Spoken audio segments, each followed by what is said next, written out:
Bismillahirrahmanirrahim. Assalamualaikum warahmatullahi wabarakatuh.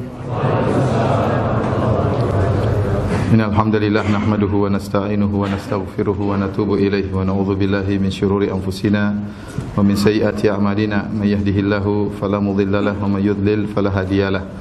Wa asyhadu an la ilaha illallah wahdahu la syarikalah wa asyhadu anna Muhammadan abduhu wa rasuluhu la nabiyya ba'dah. Ya ayyuhalladzina amanu taqullaha haqqa tuqatih wa la tamutunna illa wa antum muslimun. Fa inna asdaqal hadithi kitabullah wa khairal huda huda Muhammadin sallallahu alaihi wasallam wa syarrul umuri muhdatsatuha wa kullu muhdatsatin bid'ah wa kullu bid'atin dhalalah wa kullu dhalalatin finnar. Hadirin dan hadirat yang dirahmati oleh Allah Subhanahu wa taala.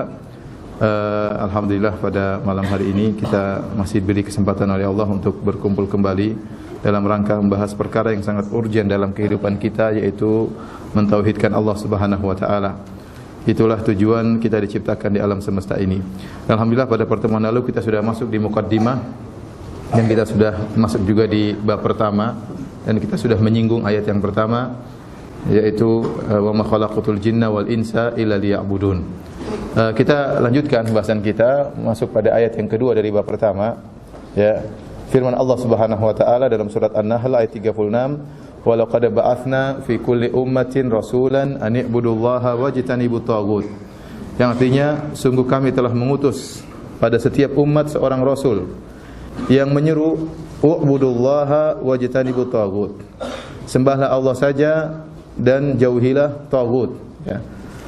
Ayat ini dibawakan oleh Syekh Muhammad bin Abdul Wahhab rahimahullahu taala untuk menjelaskan bahwasanya yang dimaksud dengan ibadah di ayat yang pertama yang Allah berkata wa ma khalaqtul jinna wal insa illa liya'budun, tidaklah aku ciptakan jin dan manusia kecuali untuk beribadah kepadaku. Maksud dari ibadah tersebut adalah hanya beribadah kepada Allah dan menjauhi taghut dan menjauhi penyembahan kepada selain Allah Subhanahu wa taala, ya.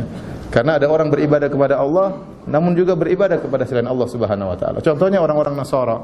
Orang Nasrani mereka beribadah kepada Allah, beribadah juga kepada Yesus, ya. Ya, ini adalah kesyirikan seperti orang-orang yang beribadah kepada Allah tapi juga meminta kepada penghuni kubur, ya. Mereka ini terjerumus dalam kesyirikan. Ibadah yang dimaksud oleh Allah adalah ibadah yang murni hanya untuk Allah Subhanahu wa taala. Makanya Allah mengutus setiap rasul pada setiap kaum untuk menyeru ani'budullah wajtanibut taghut. Sembahlah Allah saja dan jauhilah taghut. Jadi ini makna dari kalimat la ilaha illallah. La ilaha illallah artinya penafian dan penetapan. Tidak ada sembahan yang berhak disembah kecuali Allah. Tidak ada sembahan yang berhak disembah. La ilaha. Kemudian ini penafian. Kemudian setelah itu penetapan. Illallah kecuali Allah Subhanahu wa taala. Sama. U'budullah penetapan. Sembahlah Allah saja. Kemudian penafian wajtanibut taghut dan jauhilah taghut. Yang dimaksud dengan taghut adalah kullu ma ubida min dunillah. Seluruh yang disembah selain Allah Subhanahu wa taala. Itu namanya taghut, ya. Sebagaimana penjelasan Ibnu Qayyim rahimahullahu taala dan juga sebagaimana penjelasan dari Ibnu Jarir At-Tabari rahimahullah dalam tafsirnya. Ya, beliau berkata, "Wa insanan kana dzalikal ma'bud aw syaitanan aw wathanan aw sanaman aw kainan makana min syai'." Semua yang disembah selain Allah, apakah yang disembah tersebut adalah manusia seperti nabi atau seperti Siddhartha Gautama, ya manusia, ya. Kemudian diangkat derajatnya berlebihan seperti Uzair, dianggap oleh orang Yahudi sebagai putra Allah Subhanahu wa taala, atau Lata adalah dulu orang soleh yang kemudian tatkala meninggal disembah selain Allah Subhanahu wa taala, ya, au syaitanan atau menyembah syaitan.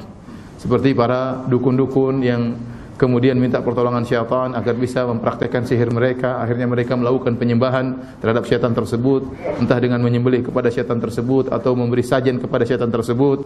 Au wathanan atau berhala, au sanaman, ya sama, patung, ya.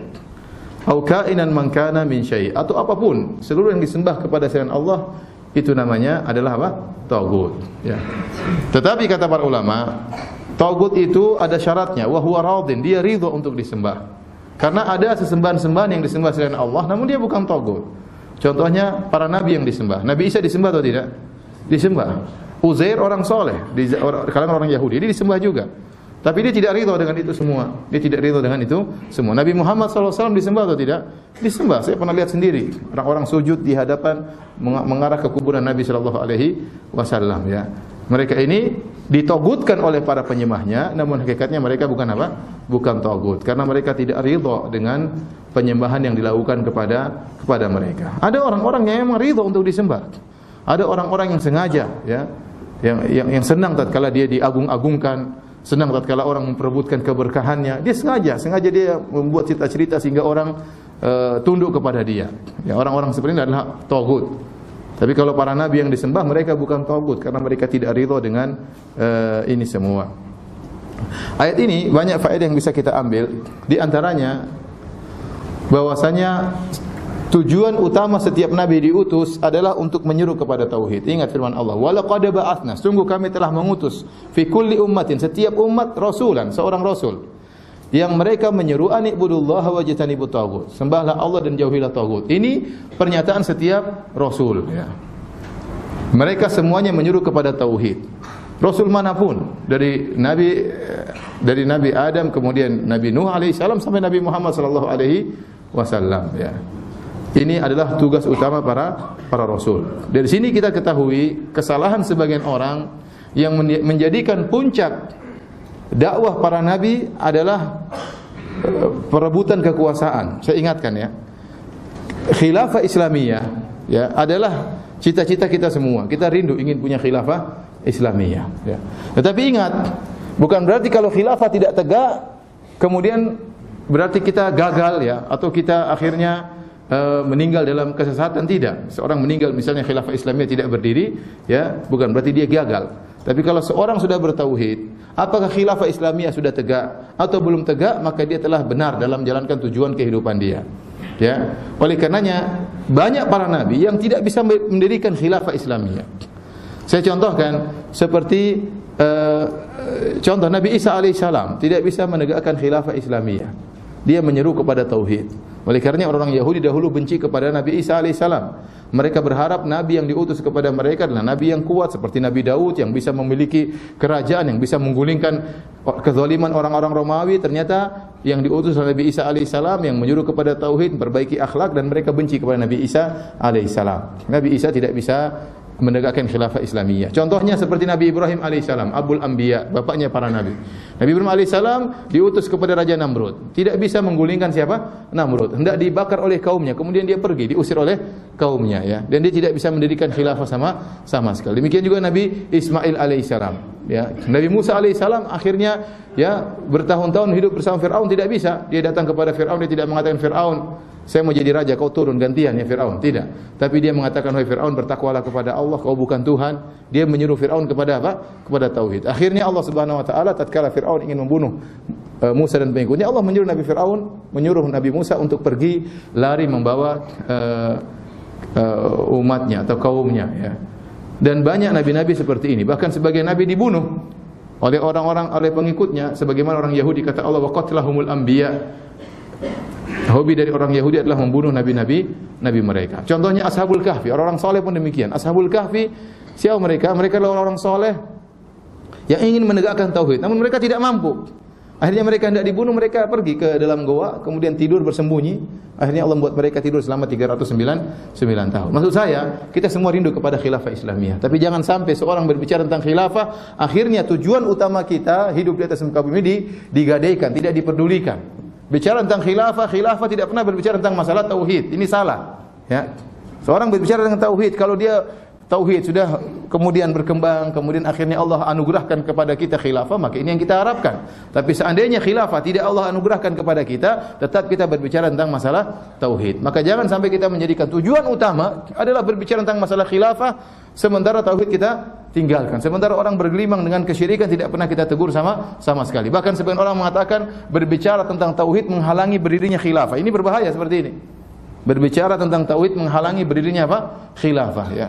Kita katakan tujuan para nabi seluruhnya, ya, adalah untuk menyuruh kepada tauhid, penyembahan terhadap Allah Subhanahu wa taala. Apakah Allah menganugerahkan kepada mereka khilafah atau Allah tidak menganugerahkan kepada mereka khilafah? Khilafah adalah buah yang Allah berikan, anugerah yang Allah berikan. Tetapi yang paling utama adalah tauhid. Maka silakan seorang berjalan menuju kepada khilafah Islamiyah, tapi jangan tinggalkan tujuan paling utama adalah berbicara tentang masalah tauhid, ya. Baik. Inilah yang diisyaratkan oleh Nabi dalam hadisnya al-anbiya ikhwatu allat. Kata Nabi SAW, seluruh nabi adalah saudara sebapa. Dinuhum wahid wa ummatuhum syatta. Agama mereka satu dan ya syariat mereka berbeda-beda. Jadi Nabi dalam hadis yang sahih dalam Sahih Bukhari dan Sahih Muslim mengisyaratkan, menggambarkan para nabi itu seperti saudara-saudara sebapa. Ibu-ibunya berbeda tapi bapaknya satu. Maksudnya apa? Para ulama telah sepakat, Nawawi, Al-Qadhi Iyad, ya seluruh para ulama tatkala menafsirkan hadis ini kata mereka, maksudnya para nabi bapaknya satu, ibunya berbeda-beda, maksudnya mereka semua berada di atas tauhid. Meskipun syariatnya berbeda-beda. Semuanya menyuruh kepada tauhid. Kenapa saya ingin mengangkat masalah ini? Karena hadis ini pula dijadikan dalil oleh orang-orang liberal. Mereka mengatakan bahwasanya ada perkara-perkara yang disepakati oleh para nabi seluruhnya. Ya, karena Nabi bersabda, para nabi annal anbiya ikhwatu allat. Para nabi adalah saudara-saudara sebapa. Kata mereka berarti ada perkara yang disepakati. Kita sepakat dengan orang pluralisme, kita bilang orang liberal, benar ada perkara yang disepakati. Itu masalah apa? Masalah tauhid. Semua nabi menyuruh kepada tauhid meskipun syariatnya berbeda-beda. Tapi kalau tafsiran orang-orang liberal, kata mereka yang dimaksud dengan perkara-perkara yang sama di antara para nabi adalah perkara-perkara seperti keadilan, kemudian persamaan antara laki-laki dengan perempuan, kebebasan ya, dan yang lain-lain yang mereka tafsirkan. Ini berbahaya tafsiran seperti ini sehingga akhirnya mereka lari dari penafsiran tauhid ya, sehingga mereka menjadikan tauhid sebagai tumbal karena menurut mereka namanya persamaan di antara para nabi adalah keadilan, kemudian kebersamaan, kemudian kemanusiaan, kemudian persamaan antara laki-laki dengan perempuan, kebebasan dalam segala hal. Dan ini adalah tidak benar ya. Ya, karena orang-orang liberal mereka berusaha berdalil dengan Al-Qur'an maupun sunnah untuk melegalkan apa yang mereka serukan. Kita katakan justru sebaliknya. Hadis ini menunjukkan berdasarkan ayat yang kita sebutkan, walaqad ba'atsna fi kulli ummatin rasulan an ibudullaha wajtanibut taghut. Sungguh kami telah mengutus pada setiap umat seorang rasul menyuruh kepada tauhid. Bahwasanya yang disepakati oleh seluruh nabi adalah apa? Tauhid. Siapapun nabi tersebut. Apakah nabi tersebut seorang raja seperti Nabi Sulaiman atau Nabi Daud alaihissalam, ataukah nabi tersebut adalah seorang misalnya pekerja yang lain ya, dan nabi-nabi memiliki pekerjaan sendiri-sendiri, tapi mereka semua sepakat untuk menyuruh kaumnya kepada tauhid. Baik, hadirin, kita lanjutkan ayat berikutnya dalam surat Al-Isra ayat 23 dan sampai 24. Allah berfirman, "Wa qada rabbuka alla ta'budu illa iyyah." Antum yang punya buku coba angkat tangan, saya ingin tahu. Yang punya buku kitab tauhid, ada yang punya? Sedikit ya. Saya tadi kasih masukan kepada panitia ya untuk kalau bisa ya mengusahakan adanya buku tersebut dengan harga yang lebih murah ya. Insyaallah mudah-mudahan dalam waktu dekat bisa disediakan buku tersebut ya, karena buku tersebut insyaallah enggak mahal, enggak sampai 10.000 ya. Enggak sampai 10.000 rupiah ya. Antum bisa beli kalau 10.000, bisa atau tidak? Bisa ya. Kalau enggak bisa saya pinjamkan uang nanti. Baik. Wa qadha rabbuka alla ta'budu illa iyyah. Dan Tuhanmu telah memerintahkan agar kalian tidak beribadah kecuali hanya kepada Allah. Sama. La ta'budu illa iyyah. Jangan kalian beribadah kecuali hanya kepada Allah. Maknanya sama. La ilaha illallah. Tidak ada sembahan yang berhak disembah kecuali siapa? Kecuali Allah. Wabil walidaini ihsana. Setelah itu Allah berfirman wabil walidaini ihsana. Dan berbaktilah kalian kepada kedua orang tua dengan sebakti-baktinya. Imma yablughanna indakal kibara ahaduhuma aw kilahuma. Kalau ternyata salah seorang dari kedua orang tua atau kedua-duanya telah mencapai masa jompo, masa tua dan mereka berada di sisimu, fala taqul lahumā uffin. Maka jangan ucapkan kepada mereka uff.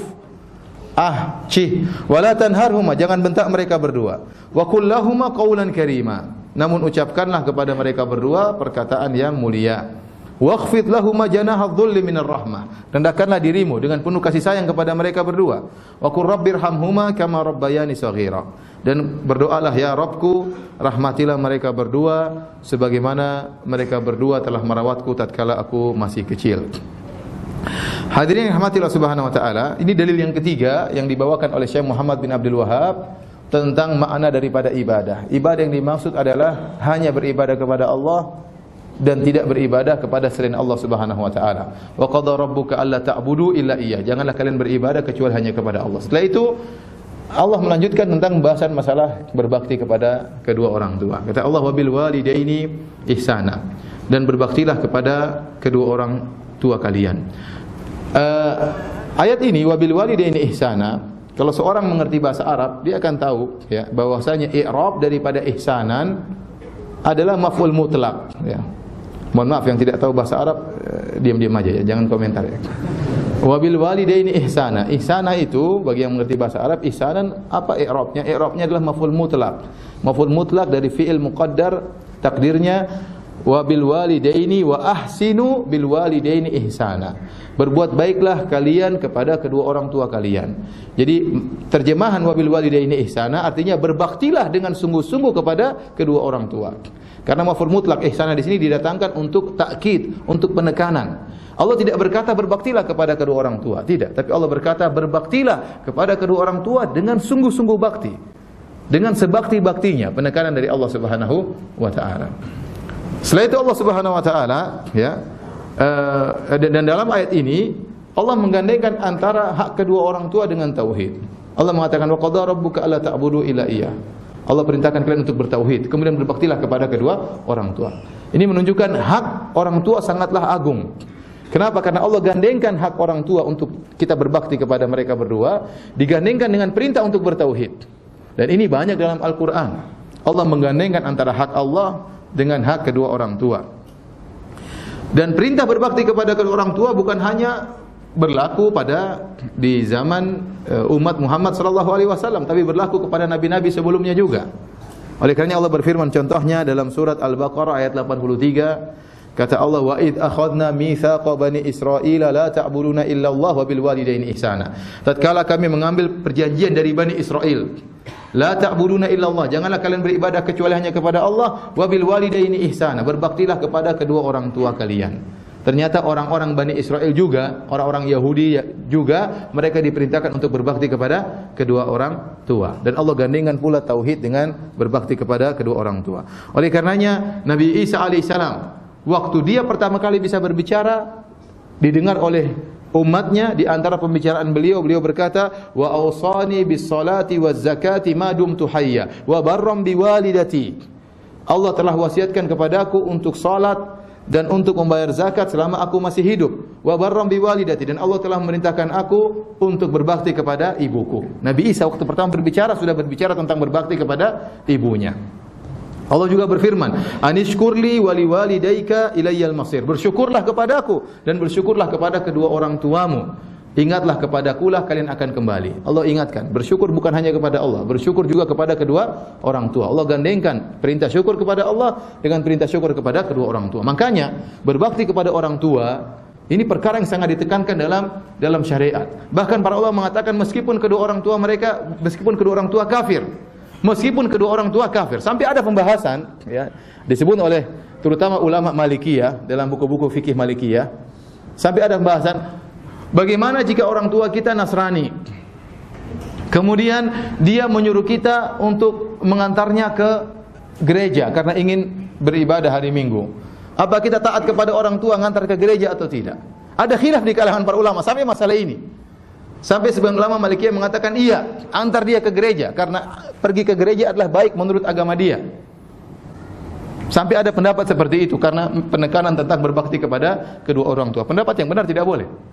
Sampai ada ulama yang mengatakan seandainya orang tua, orang Nasrani dan mereka minum khamar dan menurut mereka khamar itu halal, kemudian dia bilang, "Nak, tolong belikan bapak khamar." Belikan atau tidak? Menurut pendapat sebagian ulama belikan. Menurut pendapat sebagian ulama belikan. Kenapa? Karena dia beragama Nasrani dan minum khamar, menurut agama dia itu apa? Agama itu baik. Dan ini pendapat sebagian ulama, bahkan banyak ulama Malikiyah berpendapat demikian, meskipun itu tidak benar.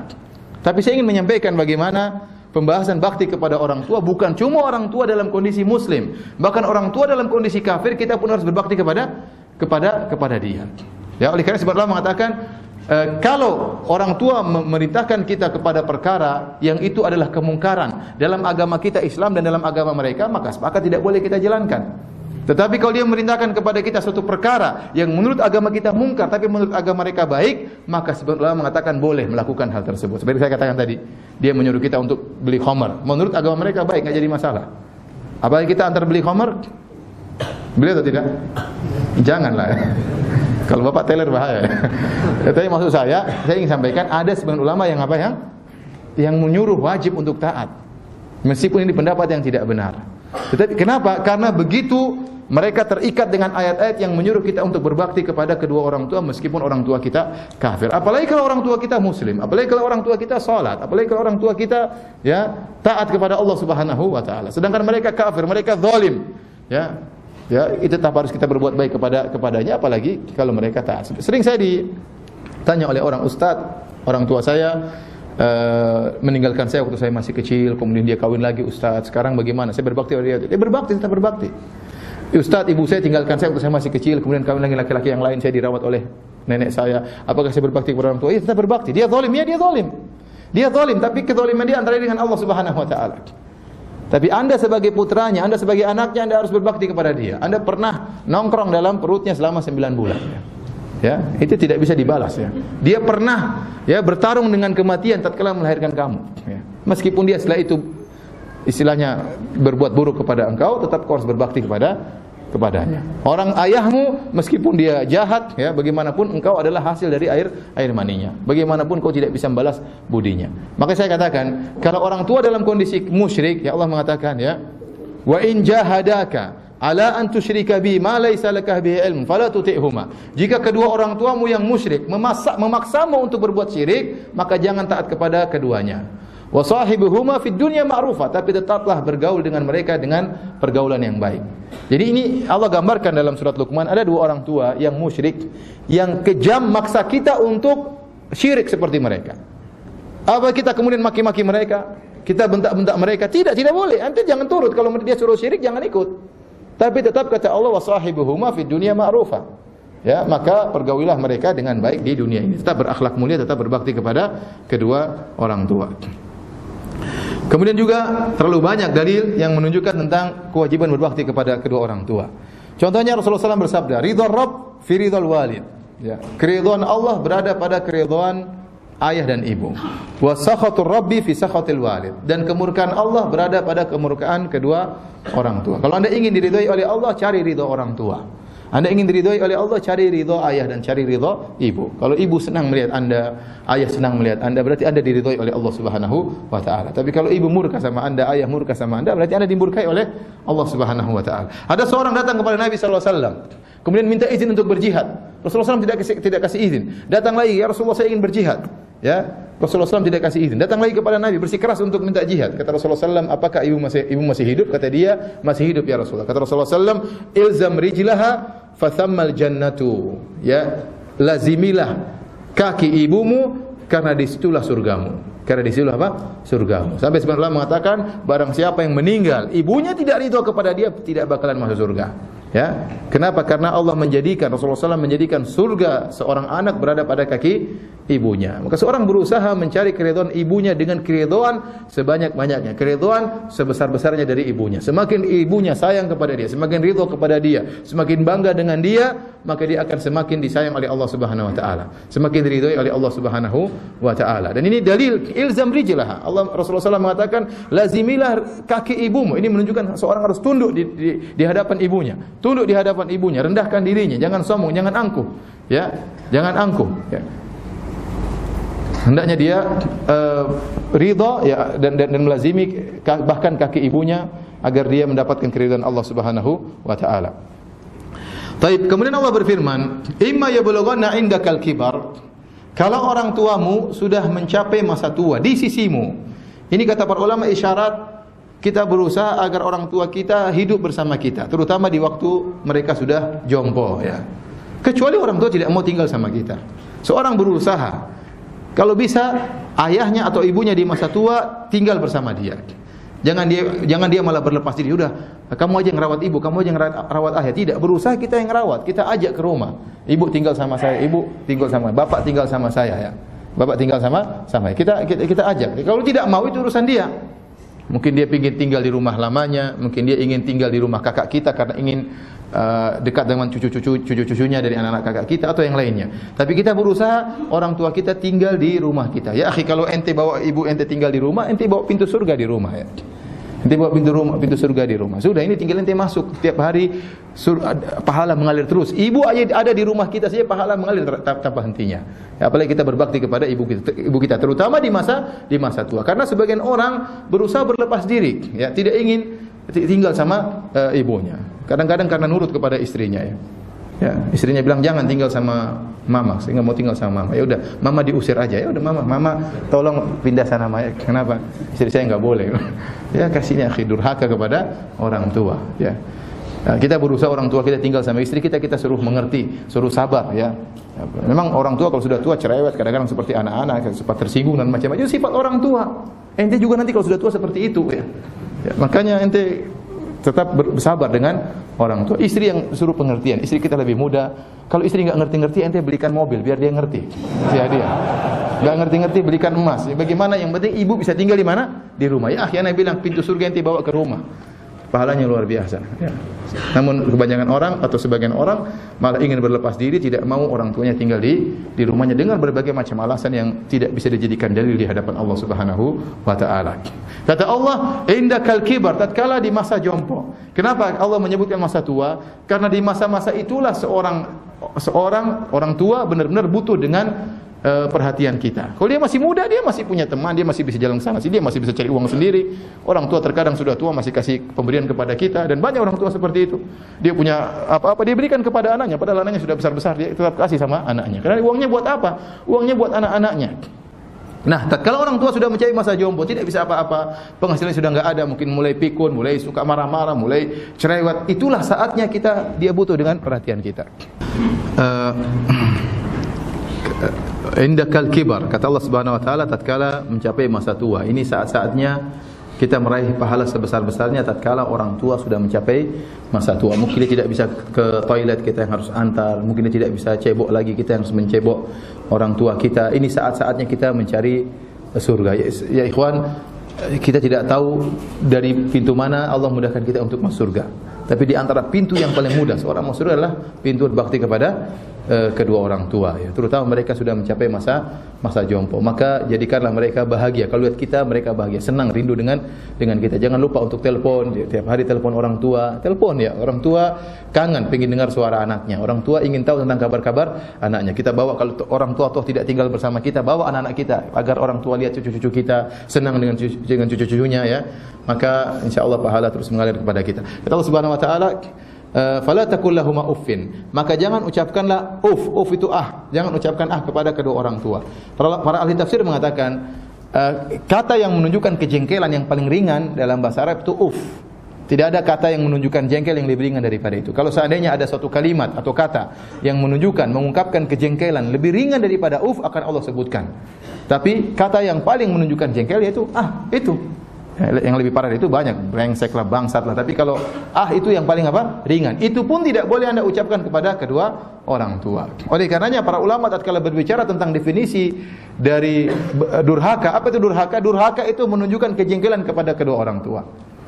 Sampai para ulama mengatakan kalau Anda memandang orang tua meskipun tanpa kata-kata, tapi pandangan Anda sinis, pandangan jengkel kepada kedua orang tua, itulah durhaka. Ya, mengucapkan kepada kedua orang tua itu apa? Durhaka. Apalagi membentak wala tanharhuma, apalagi membentak kedua orang tua. Maka seorang berusaha di depan kedua orang tuanya, meskipun orang tuanya ngomel-ngomel, jangan sekali-sekali mengangkat suaranya. Jangan berani-berani mengangkat suara, ya. Jangan menunjukkan Lihat bagaimana para salaf dahulu, ya. Bagaimana bakti mereka kepada kedua orang tua mereka. Al-Imam Abu Hanifah rahimahullahu taala orang yang paling alim di zaman dia. Orang yang paling alim di zaman dia. Ibunya ya pernah ada permasalahan, tanya kepada Abu Hanifah. Ibunya tanya, apa hukum masalah ini? Kata Abu Hanifah, hukumnya begini-begini. Katanya saya enggak mau dengar kamu, saya mau cari ulama yang lain. Padahal sebentar ya, Bapak Muhammad Amin dari Cibuntu ditunggu istri. Bapak Muhammad Amin dari Cibuntu ditunggu istri. Jadi Al-Imam Abu Hanifah rahimahullah, ya sebagaimana perkataan sebagian orang ya, azhadun nas fil alim ahluhu. Orang yang paling kurang menghargai seorang alim adalah keluarganya. Saya ulangi, orang yang paling kurang menghargai seorang alim apa? Keluarganya sendiri. Bisa jadi ada ustadz mungkin hebat di podium, tapi di rumah dijewer sama istrinya mungkin. Atau dimarah-marahin sama adiknya, atau diomelin sama ibunya. Padahal kalau orang lain ketemu takut ketemu ustadz tersebut ya. Artinya demikianlah sebagian orang seperti itu. Jadi ada istilah ashadul alim, ashadun nas fil alim ahluhu. Orang yang paling kurang menghargai seorang alim adalah keluarganya sendiri. Ibunya Abu Hanifah ya. Abu Hanifah orang paling alim di zaman dia. Tetapi waktu ada permasalahan, Abu Hanifah berfatwa tidak mendengar. Dia bilang, saya ingin pergi ke seorang namanya Zur'ah, seorang pemberi nasihat di masjid. Orang ini dia ilmunya sedikit, sangat sedikit. Cuma mungkin beri nasihat, perkataannya indah, mungkin orang menangis. Ada orang seperti itu, pandai ceramah, tapi ilmunya nggak ada. Tanya masalah fikih, tanya jual beli, tanya tapi nggak ngerti. Tapi kalau ceramah menarik, ya, mungkin dia menangis. Ibunya pinginnya tanya sama orang itu. Abu Hanifah dengan begitu rendah dirinya di hadapan ibunya, diantar ibunya untuk menghadiri majelis orang yang mungkin di bawah jauh dengan ilmunya Abu Hanifah. Terpaksa dia duduk di majelis orang tersebut demi menyenangkan apa hati ibunya. Setelah itu dia datang kepada orang tersebut, kata dia, "Fulan, ibu saya punya permasalahan. Permasalahannya begini-begini." Kata dia, "Anda kan Abu Hanifah, ente yang berfatwa." Kata ibu saya, tidak mau. Maunya engkau yang berfatwa. Kata Zur'ah tadi, "Apa menurut pendapatmu?" Kata Abu Hanifah, jawabannya begini, "Ya itulah, itu fatwa saya," katanya. Subhanallah, betapa lihat Abu Hanifah tunduk di hadapan ibunya. Maka seorang jangan mentang-mentang ya. Makanya Allah mengatakan, "Wakhfid lahuma janaha dhulli minar rahmah." Rendahkanlah dirimu di hadapan kedua orang tuamu sebagai bentuk kasih sayang. Jangan sampai kita mengatakan ibu enggak ngerti. Ibu tuh zaman dulu jangan samakan dengan zaman sekarang ya. Ibu SD aja enggak lulus bicara, jangan. Saya ini S3, saya S2, saya S-teler, saya enggak usah di hadapan orang tua, jangan sombong sama sekali. Ente itu enggak ada apa-apanya di hadapan orang tua. Surga Anda berada di orang tua. Ente sombong gitu dia marah, masuk neraka mungkin nanti. Hati-hati ya.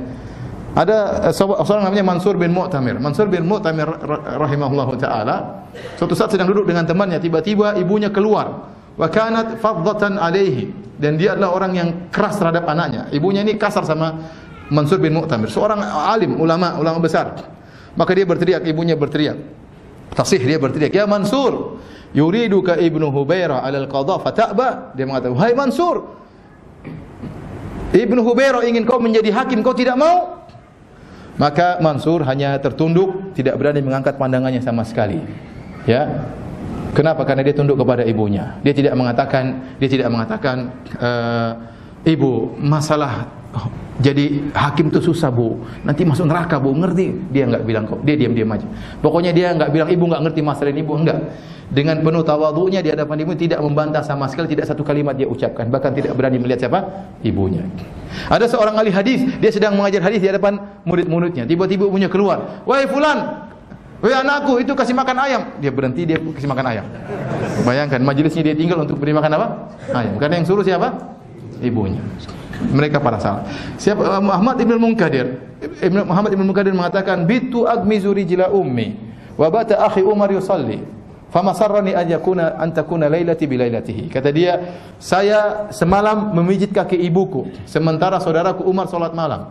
Saya tidak ingin pahala pijit kaki ibu ditukar dengan pahala salat malamnya. Inilah fikih para salaf dahulu. Mereka tahu pahala yang paling besar adalah berbakti kepada kedua orang tua. Usamah di zaman Utsman radhiyallahu anhu, tatkala itu korma lagi mahal-mahalnya. Korma lagi sampai mencapai 1000 dirham, mahal. Tiba-tiba ibunya ingin makan jumar. Jumar itu adalah jantung korma, ya, jantung korma. Jadi kalau korma ditebang, diambil atasnya, dibuka batangnya, ada sesuatu di dalamnya dimakan, itu enak. Rasulullah SAW pernah makan jumar. Ya. Ibunya lagi ingin makan itu. Kalau diambil jantung korma itu berarti kormanya mati. Ya. Padahal korma lagi mahal-mahalnya. Maka dia pun pergi ke pohon kormanya, lantas dia tebang pohon kormanya, dikeluarkan jumarnya, akhirnya kormanya mati. Maka teman-temannya protes, "Ente tahu korma lagi mahal-mahalnya, kenapa ente rusak korma ente?" Kata dia, "Ibuku sedang ingin makan ini dan saya mampu untuk memberikan dia hal ini. Ya, saya khawatir suatu saat dia minta sesuatu, saya tidak mampu untuk menghadirkan apa yang dia inginkan." Jadi para hadirin, kalau ibu kita minta sesuatu, "Nak, belikan ini." Kalau Anda mampu, belikan. Jangan ragu-ragu. Itu sedang beramal, Anda sedang beramal dengan amal yang sangat soleh. Ya. Tapi ibu tidak minta macam-macam. Ibu mintanya paling apa? Sederhana. Ya. Saya kemarin telepon ibu saya dari Madinah. Mak, beli apa, Mak? Ada pesan, tolong belikan laban. Cuma beli apa? Susu, cuma 5 real. Tidak minta macam-macam. Subhanallah. Beda kalau kita telepon yang lainnya. Subhanallah ya. Jadi maksud saya orang tua juga ya. Kalau dia lagi minta macam-macam, ente mampu berikan. Ente mampu, ini ente sedang buka pintu surga selebar-lebarnya. Semakin orang tua ridho, semakin pintu surga terbuka lebar. Dan saya berharap para istri pun membantu suaminya untuk berbakti kepada kedua orang tuanya ya. Jangan menganggap mertua anti sebagai saingan, tidak ya. Anti harus ngerti bahwasanya suami anti ya diperintahkan oleh Allah untuk berbakti kepada ibunya dan berbakti kepada bapaknya. Dan insyaallah anti pun akan mendapatkan pahala berbakti kepada kedua orang tua kalau anti membantu suami anti untuk berbakti kepada kedua orang tuanya. Wallahu taala alam bisawab. Baik. Hadirin rahmat Subhanahu wa taala. Kemudian kita lanjutkan pada ayat berikutnya. Allah berfirman ayat yang keempat, wa'budullaha wa la tusyriku bihi syai'a. Sembahlah Allah saja dan jangan berbuat syirik kepada Allah sama sekali, ya. Ini juga penjelasan tentang makna tauhid. Wa'budullah, sembahlah kepada Allah, wa la tusyriku bihi syai'a, dan jangan berbuat syirik sama sekali kepada Allah. Firman Allah, wa la tusyriku bihi syai'a, ini mengandung dua keumuman. Sekali lagi ini yang ngerti bahasa Arab aja ya. Yang ngerti bahasa Arab ya sudah, apa boleh buat ya. Wala tusyriku bihi syai'a, di sini ada kalimat nakirah. Nakirah itu maksudnya tanwin. Syai'an. Wala tusyriku bihi syai'an. Kalau kita terjemahkan dalam bahasa Indonesia, dan janganlah kalian menyekutukan Allah dengan sesuatu apapun secara umum. Apapun, tidak boleh Anda menyekutukan Allah dengan pohon atau dengan batu atau dengan misalnya nabi, tidak boleh, atau bahkan malaikat tidak boleh. Dengan wali tidak boleh. Tidak boleh Anda menyekutukan Allah dengan apapun. Syai'an di sini nakirah memberikan faedah keumuman. Tidak boleh Allah disyarikatkan, disekutukan dengan siapapun. Ada keumuman yang kedua. Keumuman yang kedua dari firman Allah wala tusyriku. Wala tusyriku, para ulama al-usul menyebutkan wala tusyriku bahwasanya fi'il baik fi'il mudhari maupun fi'il madhi ya, itu mengandung zaman dan masdar. Seperti fi'il madhi ya, darabtu misalnya aku telah memukul, mengandung masdar pemukulan dan mengandung waktu yang telah lampau. Aku telah mengadakan pemukulan di waktu yang lampau. Ya, kalau istilah bahasa Inggris past tense ya, yang telah lalu. Yaitu darab itu fi'il madhi. Dalam bahasa Arab ada fi'il madhi, fi'il mudhari, fi'il amr. Fi'il madhi itu berarti darabtu, artinya aku telah melakukan masdar pemukulan ya dengan yang dilakukan di masa lampau. Kemudian juga misalnya adribu, aku sedang memukul. Aku melakukan pemukulan, darban masdar, waktunya sedang, sekarang atau nanti. Karena fi'il mudhari menunjukkan waktu sekarang atau akan datang. Nah, wala tusyriku demikian juga. Kalimat la tusyriku mengandung masdar isyrakan. Isyrakan di sini tanwin dan isyrakan di sini nakirah. Tatkala datang dalam kalimat konteks penafian atau pelarangan, maka memberikan faedah keumuman. Wala tusyriku artinya janganlah kalian berbuat syirik kepada Allah dengan jenis syirik apapun. Baik syirik besar maupun syirik kecil. Baik syirik berdoa kepada Allah, kepada selain Allah, maupun syirik menyembelih kepada selain Allah. Baik syirik yang nampak maupun yang syirik yang tersembunyi, tidak boleh berbuat syirik sama sekali. Jadi dalam firman Allah, wala tusyriku bihi syai'a, mengandung dua keumuman. Siapa yang bisa ulang? Dari tadi gini enggak ngerti. Dua keumuman. Apa keumuman tersebut? Saya ulangi, yang pertama keumumannya tidak boleh mensekutukan Allah dengan apapun, paham?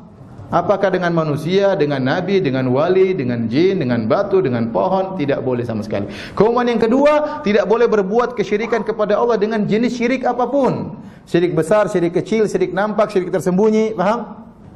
Jadi ada berapa keumuman? Dua. Ini yang bisa paham cuma yang ngerti bahasa Arab. Kalau nggak bisa ya sudah belajar bahasa Arab makanya. Taib.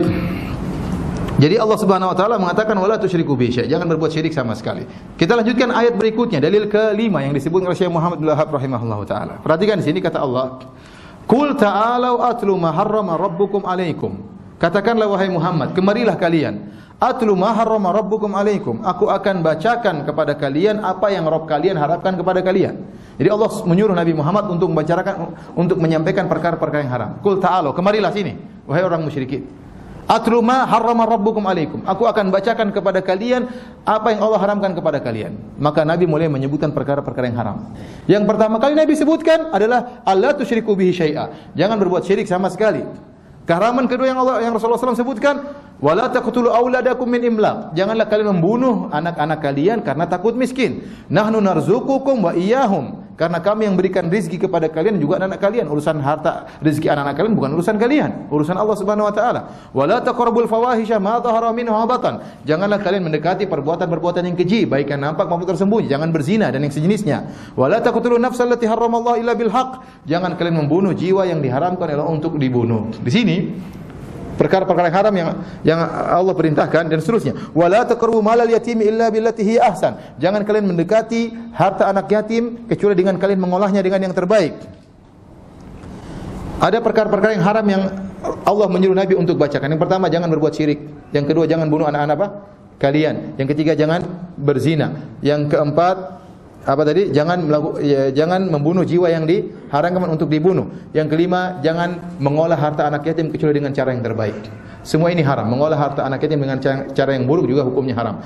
Di antara perkara-perkara yang haram tersebut, yang pertama kali Nabi disuruh untuk sebutkan oleh Allah Subhanahu wa taala adalah jangan berbuat syirik. Oleh karenanya, keharaman yang paling haram adalah kesyirikan kepada Allah Subhanahu wa taala. Ya, kesyirikan kepada Allah, keharaman yang paling haram. Lebih haram dari yang lain, daripada membunuh orang, daripada berzina, daripada merampok. Yang paling haram adalah syirik kepada Allah Subhanahu wa taala. Ya. Azan ya. Baik, kita azan, kita salat, kemudian kita lanjutkan. Gimana? Boleh ya? Baik, sampai sini aja dulu. Insyaallah habis salat kita lanjutkan lagi. Wallahu ta'ala alam bissawab. Bismillahirrahmanirrahim. Alhamdulillah, salatu wassalamu ala Rasulillah wa ala alihi washabihi wa wala. Ikhwani fillah wa akhwati fiddin, azanillahu wa iyyakum. Kita lanjutkan pengajian kita dari bab pertama dari kitab tauhid. Tadi kita telah sampaikan firman Allah Subhanahu wa taala, ya, qul ta'alu atlu ma harrama rabbukum 'alaikum, ya. Allah merintahkan kepada Nabi untuk membacakan perkara-perkara yang diharamkan oleh Allah Subhanahu wa taala. Dan perkara yang pertama yang diharamkan adalah berbuat syirik kepada Allah Subhanahu wa taala. Ini dalil bahwasanya syirik merupakan dosa yang sangat besar, lebih besar daripada membunuh, daripada berzina, daripada membunuh anak-anak bahkan, ya, daripada mengambil harta anak yatim, ya, yang kita tahu membunuh, kemudian berzina, mengambil harta anak yatim, perkara-perkara yang sangat besar dosanya. Tetapi ternyata yang paling besar adalah syirik. Oleh karenanya itu yang pertama kali dibacakan oleh Nabi sallallahu alaihi wasallam. Oleh karena dalam setiap zaman kita memperingatkan manusia dari berbagai macam perkara-perkara yang haram, tetapi yang konsentrasi paling utama adalah masalah kesyirikan. Masalah kesyirikan itu konsentrasi yang paling diutamakan oleh para anbiya, para nabi. Mereka berbicara tentang keharaman-keharaman yang lain, tetapi ada perkara yang paling besar adalah masalah syirik kepada Allah Subhanahu wa taala. Kemudian Syekh Muhammad bin Wahab rahimahullah membawakan perkataan Ibnu Mas'ud. Ibnu Mas'ud radhiyallahu anhu adalah seorang sahabat yang senior, termasuk dari awal-awal orang yang masuk Islam, ya, yang disebutkan dia membaca Al-Quran di Masjidil Haram maka dipukulin oleh orang-orang kafir Quraisy hingga beliau pun tersungkur. Besoknya beliau baca Al-Quran lagi dengan keras, dipukulin lagi oleh orang kafir Quraisy, ya, tatkala dia membaca Al-Quran sehingga beliau tersungkur. Berulang-ulang beliau dipukulin oleh orang kafir Quraisy untuk bisa membaca Al-Quran, ya. Oleh karenanya beliau yang berkata, mazilna a'izzah mundu aslama Umar. Tatkala Umar masuk Islam, maka kami pun memiliki pamor, jaya di hadapan orang musyrikin. Kami pun bisa beribadah di Masjidil Haram sejak Umar masuk Islam. Waktu Umar belum masuk Islam, para sahabat dipukulin kalau beribadah di Masjidil Haram, di antaranya Ibnu Mas'ud. Ibnu Mas'ud, dia termasuk orang-orang yang pertama kali masuk Islam. Dia pernah berkata, "Man arada an yanzura ila wasiyati Muhammadin sallallahu alaihi wasallam allati 'alaiha khatamuhu falyaqra qawlahu ta'ala qul ta'alu atru ma harrama rabbukum 'alaikum alla tusyriku bihi syai'a."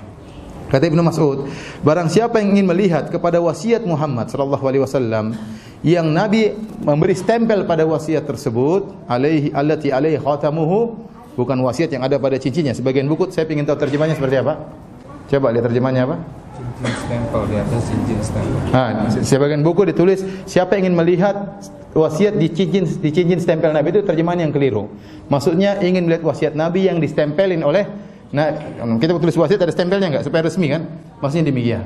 Jadi bukan wasiat yang ada di cincin Nabi, tidak. Itu salah terjemahan ya. Tapi maksudnya wasiat yang distempel dengan stempel cincin apa? Nabi sallallahu alaihi wasallam. Rasulullah SAW kalau kirim surat beliau kasih stempel, di antaranya stempel dengan cincin beliau alaihi salatu wassalam. Maka hendaknya dia membaca firman Allah Subhanahu wa taala, "Qul ta'alu atlu ma harrama rabbukum 'alaikum alla tusyriku bi syai'an." Hendaknya dia baca firman Allah, wahai Muhammad, bacakanlah kepada mereka apa yang Allah haramkan kepada kalian, yaitu jangan berbuat syirik sama sekali kepada Allah Subhanahu wa taala. Sebelumnya kita ingin sampaikan ya, apakah Nabi SAW waktu meninggal beliau berwasiat? Jawabannya tidak ada wasiat.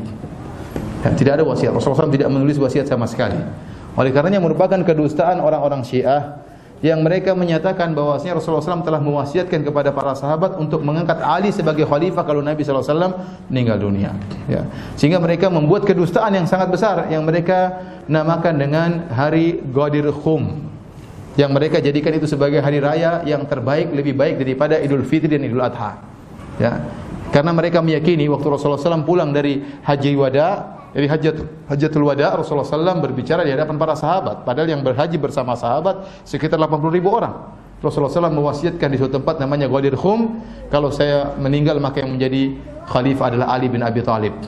Ternyata wasiat ini dilupakan oleh para sahabat, sehingga mereka pun mengangkat Abu Bakar radhiyallahu anhu sebagai khalifah tatkala Rasulullah SAW meninggal. Gara-gara ini para sahabat semuanya dikafirkan.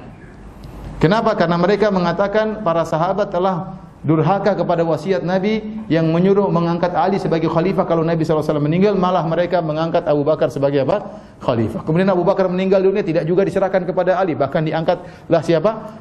Umar. Setelah Umar meninggal tidak diserahkan kepada Ali, diangkatlah Utsman. Baru setelah itu diserahkan kepada Ali yang khalifah yang keempat. Ini semua kedustaan. Rasulullah SAW tidak pernah beri wasiat bahwasanya kalau saya meninggal menjadi khalifah adalah Ali bin Abi Thalib. Di antara buktinya, waktu Rasulullah SAW meninggal dunia, terjadi khilaf antara kaum Ansar dan kaum Muhajirin. Siapa yang harus jadi amir? Karena tidak ada wasiat. Sebenarnya ada wasiat Nabi, mereka tidak akan khilaf.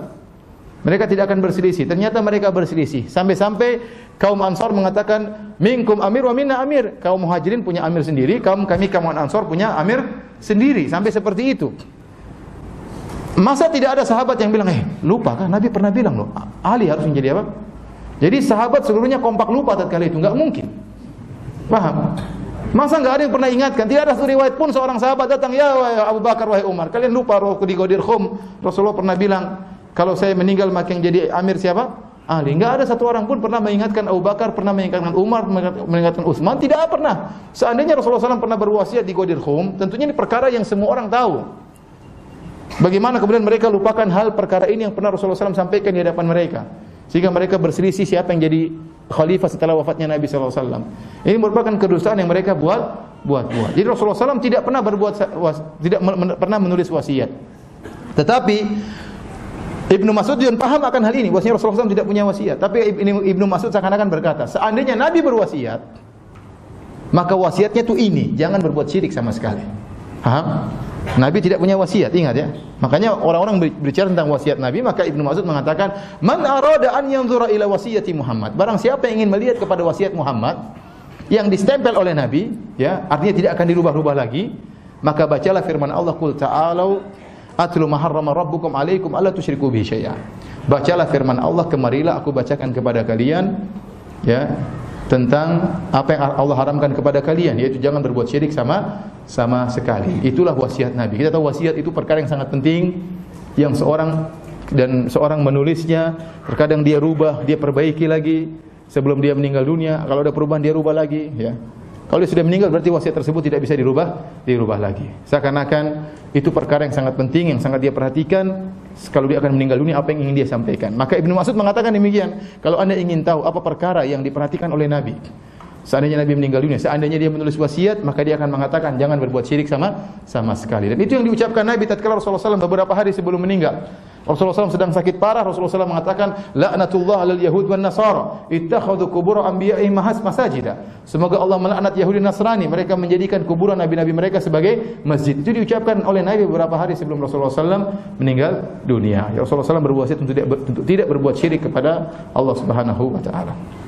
Baik, kita sampai pada dalil yang terakhir untuk bab yang pertama dari Mu'adz bin Jabal radhiyallahu taala anhu.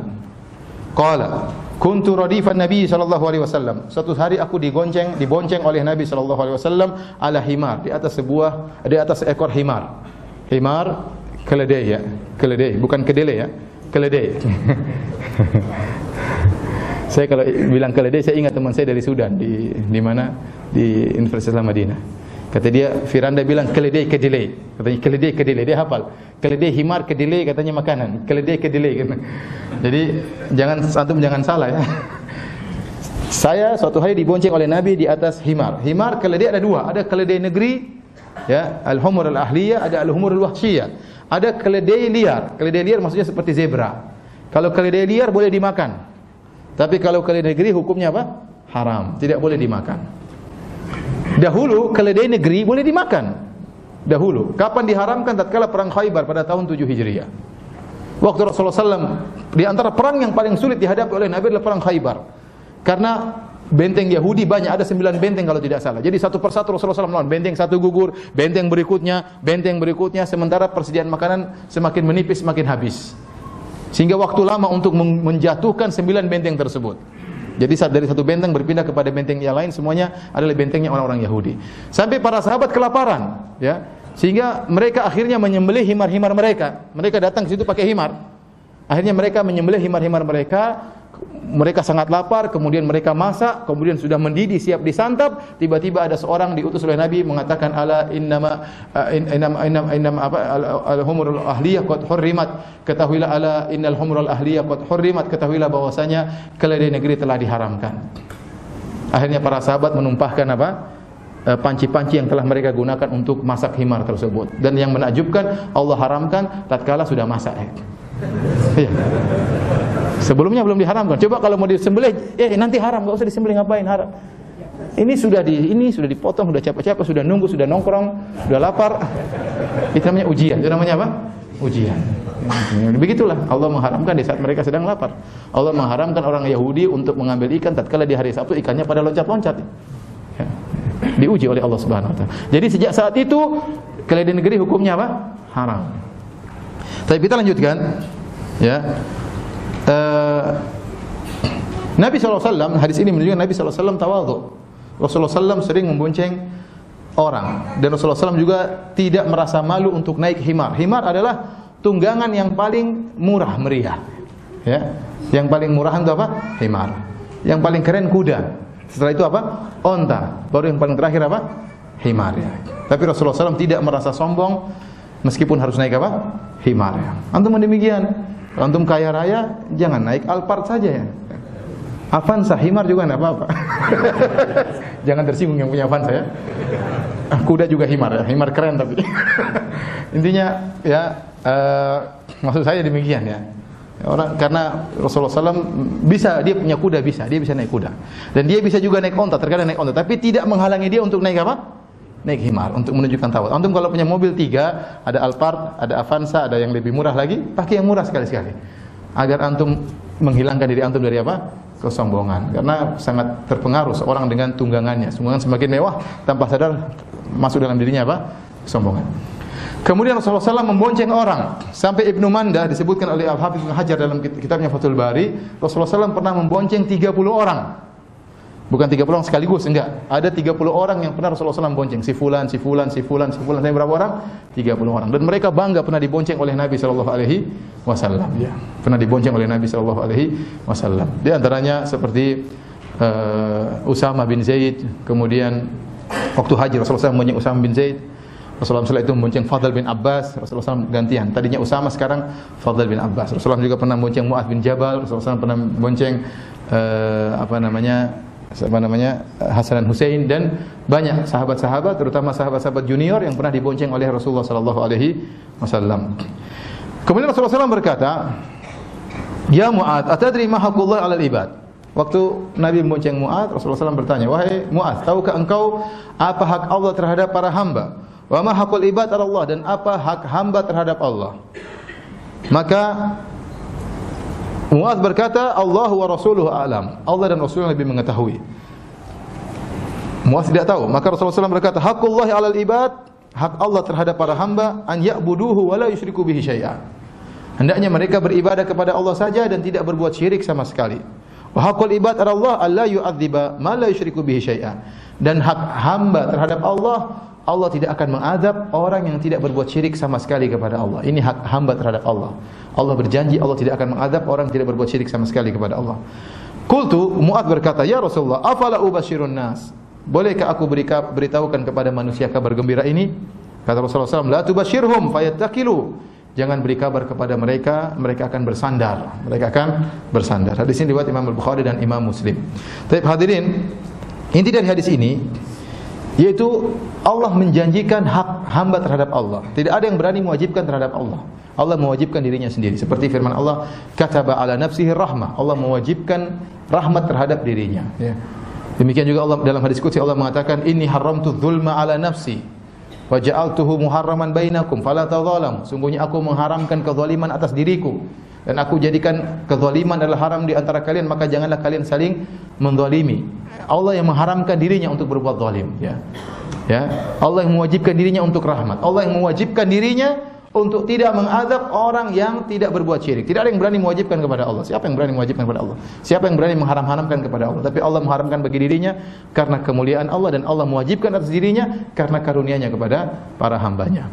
Di antara hal yang Allah wajibkan atas dirinya, yaitu Allah tidak akan mengazab orang yang tidak berbuat syirik sama sekali. Ini luar biasa. Ya, faedah yang sangat luar biasa bagi orang yang tidak berbuat syirik sama sekali.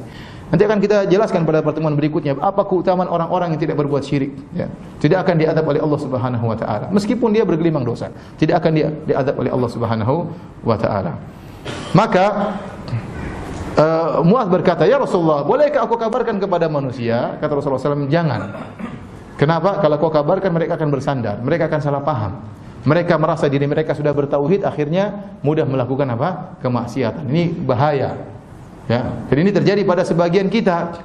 Sebagian orang ya merasa sudah bertauhid, terkadang gibahi orang, dia cuek-cuek aja, yang penting kan bukan syirik katanya.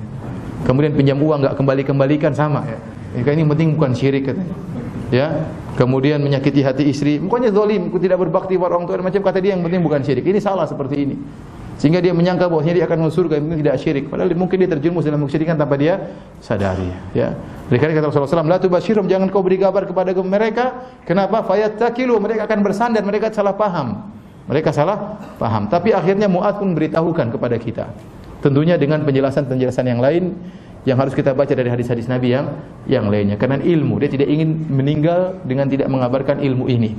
Dalam hadis disebutkan, maka Mu'adz pun menyampaikan ta'assuman, dia khawatir berdosa menyembunyikan ilmu ini. Tapi ada beberapa faedah dari hadis ini, di antaranya bahwasanya keringat himar dan liur himar tidaklah najis. Jadi himar adalah hewan yang diharamkan untuk dimakan. Dan kebanyakan hewan diharamkan untuk dimakan, ya, kotorannya, maka kotorannya adalah najis. Himar juga kotorannya najis. Dengan kesepakatan para ulama. Nah, bagaimana dengan keringatnya? Bagaimana dengan liurnya? Maka para ulama mengatakan keringatnya tidak najis, liurnya juga tidak najis. Buktinya Nabi SAW naik himar meskipun kotorannya najis. Karena kalau keringatnya najis, maka Rasulullah SAW pasti sudah mencuci badannya atau bajunya, karena bajunya pasti terkena keringat himar. Dan dalam kaidah al-masyaqqatu tajlibu taysir, bahwasanya perkara yang berat mendatangkan kemudahan. Ya, kalau harus mencuci baju terkena keringat himar, maka ini perkara yang berat bagi kaum muslimin. Maka kata para ulama, hukum asalnya keringat himar adalah najis, tetapi karena menyulitkan kaum muslimin maka tidak dinajiskan oleh dalam Islam. Ya, tidak dinajiskan dalam Islam. Sama dengan kucing. Kucing itu kotorannya najis atau tidak? Najis. Maka kucing sering ke rumah-rumah kaum muslimin. sampai dia pernah minum di suatu tempat. Nah, bekas minum kucing ini najis atau tidak? Pernah ditanyakan kepada Nabi sallallahu alaihi wasallam. Rasulullah SAW mengatakan, "Laisat binajasin. Innama hiya minat tawafina 'alaikum awit tawafat." Kata Rasulullah SAW, tidak najis. Kenapa? Karena kucing termasuk hewan yang sering lalu lalang di antara kalian, sehingga tidak dinajiskan ya. Meskipun kotorannya najis, kencingnya najis, tapi bekas minumnya tidak apa? Najis. Jilatan-jilatannya juga tidak najis ya. Seperti juga himar. Kemudian di antara faedah di sini kita berusaha untuk kalau tidak tahu sesuatu kita mengatakan Allahu a'lam. Atau ditanya oleh Nabi dia mengatakan Allahu a'lam. Dan Anda jangan berani-berani mencoba untuk menjawab sesuatu yang Anda tidak tahu. Kalau Anda ragu saja bilang saja Allahu a'lam, jangan sok tahu. Itu keselamatan bagi Anda ya. Dan orang yang paling terkenal mengatakan Allahu a'lam, banyak orang menyebutkan adalah Imam Malik rahimahullahu taala. Imam Malik orang yang paling hati-hati. Sampai terkadang ada 100 pertanyaan ditanyakan kepada Imam Malik, dia cuma jawab 5 pertanyaan atau 10 pertanyaan. Mungkin ditanya kepada dia 30 pertanyaan, dia cuma jawab 2 pertanyaan. Sisanya Allahu a'lam. Dan dia tidak merasa malu untuk mengatakan Allahu a'lam. Maka seorang kalau mengajarkan muridnya sejak awal sudah diajari untuk mengucapkan apa? Allahu a'lam. Itu senjata untuk selamat. Enggak tahu ya sudah Allahu a'lam, selamat.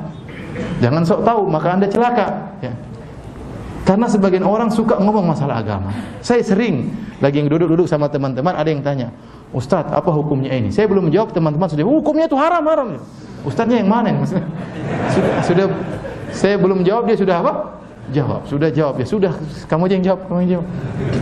Subhanallah, berani sekali apa? Menjawab. Ya sudah, ada ustaz seorang sudah ditanya, ente jangan sok jadi ustaz. Kalau Anda kecewa tidak jadi ustaz, jangan nekat jadi ustaz ya. Tidak bisa jawab, jangan mendahului ustaz. Itu serahkan kepada ustaz. Jadi jangan berani-berani untuk menjawab kecuali Anda punya ilmu di atas keyakinan. Sebagai Imam Malik rahimahullah. Ada yang bertanya kepada Imam Malik, ya. Imam Malik, ini ada pertanyaan seperti ini. Imam Malik mengatakan saya tidak tahu. Ya. Terus kata orang yang bertanya, kalau Anda tidak tahu, terus siapa yang tahu? Imam Malik. Imam Malik mengatakan, apakah saya harus tahu gara-gara kamu? Saya tidak tahu. Ya sudah, mau apa? Ya. Ada juga yang bertanya kepada Imam Malik tentang suatu pertanyaan, kemudian Imam Malik mengatakan la adri, saya tidak tahu. Kata orang tersebut, innaha mas'alatun khafifah. Ini masalah yang remeh, yang sepele Imam Malik. Masa tidak ada fatwa? Kata Imam Malik, tidak ada dalam ilmu agama yang sepele. Semuanya berat. Ya.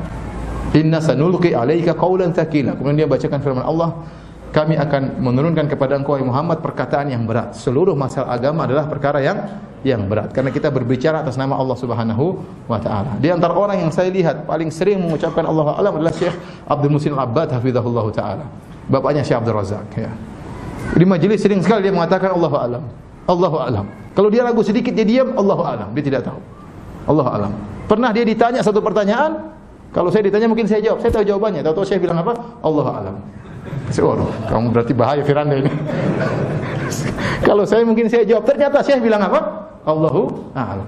Jadi saya dapat pelajaran dari beliau, ada sesuatu yang meragukan bilang aja Allahu a'lam. Ya. Tidak usah malu, itu adalah keselamatan. Terkadang kita sebagai ustaz, ini saya alami sendiri. Orang bertanya kemudian menangis-nangis, pertanyaan-pertanyaan berat, kasihan sama dia. Saya ingin berikan solusi sama dia, tapi saya tidak tahu jawabannya. Terkadang seorang memikirkan keselamatan dia, sementara dia tidak selamat, jangan. Ya. Aduh kalau gitu, udah haram. Jangan sembarang ente berbicara. Hati-hati. Ente bicara hal haram tidak gampang. Sedikit haram mau enggak boleh begini, enggak boleh begitu. Akhi, hati-hati, akhi. Enggak boleh nempel misalnya stiker ini haram, enggak boleh. Hati-hati ente bicara, hati-hati enggak sembarang ente. Ente bicara halal haram itu dari Allah Subhanahu wa taala, tidak boleh asal bicara. Kalau ente bicara sebaiknya jangan, sebaiknya itu masih mending. Tapi kalau enggak boleh, haram, wah hati-hati ya. Tidak sembarang. Haram itu hukum, halal juga itu adalah perkara hukum. Paham? Saya seorang berusaha hati-hati, tidak bermudah-mudah menghalal-halalkan dan juga tidak mudah-mudah untuk mengharam-haramkan. Kalau dia yakin dengan ilmunya, dia sudah menelah fatwa ulama, dia punya ilmu, silakan. Dia siap bertanggung jawab di hadapan Allah Subhanahu wa taala. Tapi kalau tidak punya ilmu, jangan nekat-nekat untuk mengatakan jawaban sementara Anda masih ragu tentang jawabannya. Tapi saya tanya sama antum. Kalau antum ditanya sekarang setelah Rasulullah SAW meninggal dunia tentang masalah agama, apa yang antum katakan kalau antum tidak tahu? Allahu a'lam atau Allahu wa rasuluhu a'lam? Setelah meninggal, sekarang misalnya setelah Nabi meninggal. Coba saya tanya, apa hukum BPJS? Apa jawabannya? Allah a'lam. Apa haram? Allah alam, enggak berani sekarang. Kemarin-kemarin berani kan? Jawabnya benar, Allahu alam. Bagaimana kalau dijawab Allahu wa rasuluhu alam? Allah wa rasuluhu alam, apakah boleh? Ada khilaf di kalangan para ulama. Ada yang mengatakan tidak perlu kita mengatakan wa rasuluhu alam. Ada yang mengatakan tidak, mengapa kita mengatakan wa rasulullah alam? Karena seandainya Rasulullah SAW masih hidup, yang paling tahu masalah agama juga siapa? Rasulullah SAW. Ya. Secara logika kita mengatakan Allah wa rasulullah alam itu benar, tetapi secara praktek kata para ulama, para sahabat setelah Nabi meninggal kalau mereka ditanya tidak tahu, mereka mengatakan Allahu a'lam, cukup, titik. Berbeda kalau antum ditanya masalah dunia, ya, maka jangan antum mengatakan wa rasuluhu a'lam. Ya, karena Rasulullah SAW tidak mengetahui seluruh ilmu apa? Dunia. Bahkan Rasulullah SAW mengatakan dalam Sahih Muslim, antum a'lamu bi amri dunyakum. Kalian lebih tahu tentang perkara urusan dunia kalian. Baik hadirin, ya, sampai di sini saja kajian kita bab yang pertama. Insyaallah kita ketemu lagi bulan depan mungkin ya. Pada bab yang berikut. Saya pinginnya tiap minggu, tapi qadarullah tidak bisa ya. Minggu depan saya harus ke Jogja, ada kajian juga di sana. Minggu depannya lagi sudah harus menemani Syekh Abdul Razak ya sampai 2 minggu. Entah minggu depannya lagi mungkin harus safar ke Malang ya. Mudah-mudahan pokoknya kalau ada waktu saya kabarkan kepada panitia insyaallah ya. Maunya saya tiap minggu biar cepat selesai karena kita ada berapa bab? 70 sekian bab. Nah, kalau sebulan sekali 70 bulan, lama sekali ya. Ya, nanti belum selesai saya sudah mati atau antum sudah mati. Belum selesai kitabnya. Pinginnya setiap minggu, pinginnya. Mudah-mudahan Allah apa? Mudahkan. Insyaallah kalau ada waktu pokoknya tiap minggu kita lanjut ya. Jangan lupa cari bukunya, nanti calling sama panitia, disiapkan oleh panitia.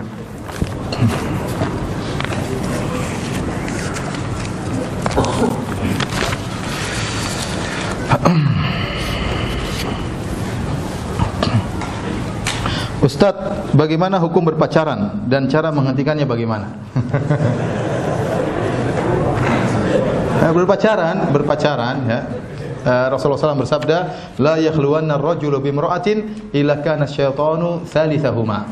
Tidaklah seorang laki-laki berduaan dengan seorang wanita kecuali syaitan hadir menjadi ketiga di antara dua orang tersebut. Ya, ini dalil bahwasanya setan pasti hadir dan membumbui perbuatan-perbuatan haram ya. Sehingga banyak orang dari pacaran kemudian terjerumus dalam sentuhan-sentuhan, akhirnya terjerumus dalam perzinahan. Dan sekarang perzinahan sangat mudah. Perzinahan sangat apa? Sangat mudah. Sarana begitu mudah ya, sangat mudah. Kalau orang dahulu kita dengar orang pacaran sampai 3 tahun, 4 tahun, 5 tahun, 10 tahun tidak terjadi apa-apa. Sekarang orang pacaran mungkin 2 minggu, 3 minggu, ya mungkin pacarannya di Facebook ketemu langsung berhubungan, bisa jadi. Ya, kenapa? Karena sarana untuk menjerumuskan kepada perzinahan sangat kuat. Ya, dan iblis hadir tatkala seorang laki berdua-dua dengan seorang wanita, menghiasi, la uzayyinanna lahum fil ardi. Kata iblis, saya akan menghiasi kemaksiatan bagi mereka. Dihiasi. Ya. Antum bayangkan bagaimana Nabi Adam alaihissalam, ya. Allah menghalalkan bagi dia seluruh pohon di surga. Cuma satu yang haram, cuma pohon khuldi. Tetapi iblis menghiasi sehingga Adam tertarik pada yang satu itu. Sehingga akhirnya dia pun mencoba. Kenapa? Karena iblis menghiasi dengan janji-janjinya, dengan tipu dayanya. Padahal yang halal banyak sekali. Ya, tanpa satu ini pun Adam sudah kenyang alaihissalam, sudah makan yang halal-halal yang banyak. Tetapi ayah kita Nabi Adam alaihissalam, nenek moyang kita akhirnya terjerumus gara-gara tipuan iblis. Nah, maka maksud saya banyak perkara-perkara yang maksiat dihiasi oleh iblis. Di antaranya sangat mudah dihiasi adalah masalah perzinahan. Sarana untuk perzinahan sangat banyak ya. Zina mata, kemudian sentuhan dan macam-macam ya. Dengan chattingan, seorang pacaran dengan laki yang lain, perempuan yang lain sangat berbahaya. Ya, kita tidak berbicara antara lelaki lajang dengan wanita lajang. Bahkan lelaki yang sudah bersuami, lelaki yang sudah beristri, istri yang sudah bersuami saja bisa terjerumus dalam apa? Zina. Dan ini kejadian ya. Kenapa? Karena dimulai dengan chattingan-chattingan tersembunyi, ya. Kemudian SMS-SMS tersembunyi dan seterusnya. Tukar-tukaran foto dan akhirnya terjerumus dalam perzinahan. Maka berpacaran hukumnya haram. Bagaimana cara menghentikannya? Tinggal kirim putus hubungan kita. Selesai. Putus hubungan kita karena hubungan kita hukumnya haram. Datangkan dalil. Selesai. Dia pasti ya sudah dia ngerti. Oh, ini sudah sesat pacar saya. Biarin aja. Ya.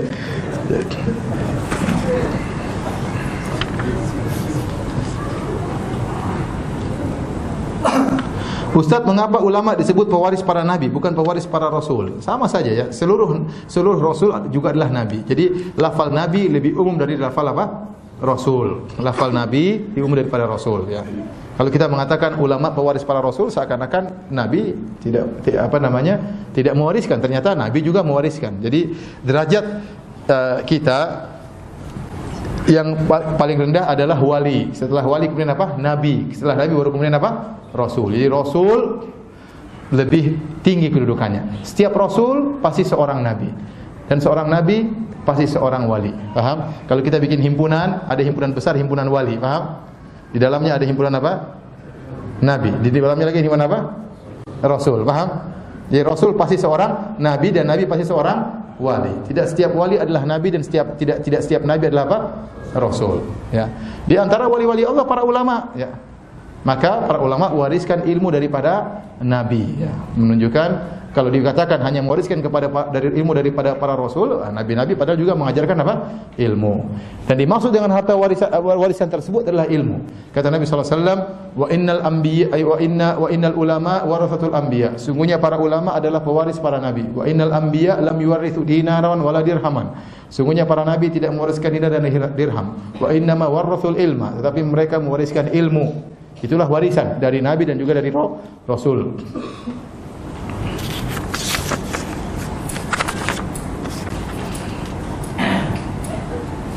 Assalamualaikum Ustaz, kitab tauhid yang ditulis Syekh Muhammad Abdul Wahab apakah sudah diterjemahkan dalam bahasa Indonesia? Iya, sudah diterjemahkan dari dulu. Sudah lama diterjemahkan. Antum bisa cari internet ada. Antum bisa download. Tapi insyaallah saya tadi sampaikan kepada panitia untuk memesan dengan harga murah ya. Karena kalau dipesan dengan jumlah banyak jatuhnya bisa kurang dari 10.000. Kurang dari 10.000. Nanti mudah-mudahan panitia menyediakan, tinggal antum bayar murah lah ya. Kalau antum beli di luar mungkin mahal 12.000, mungkin 15.000. Ya, kalau kita cetak banyak jatuhnya lebih murah, kurang dari 10.000, mungkin kurang dari 8.000 kalau belum naik ya. Karena saya kemarin cetak 3.000 eksemplar cuma 8.000 rupiah satu buku. Ya, 8.000 rupiah. Mudah-mudahan lebih murah daripada itu. Kalaupun naik sedikit insyaallah.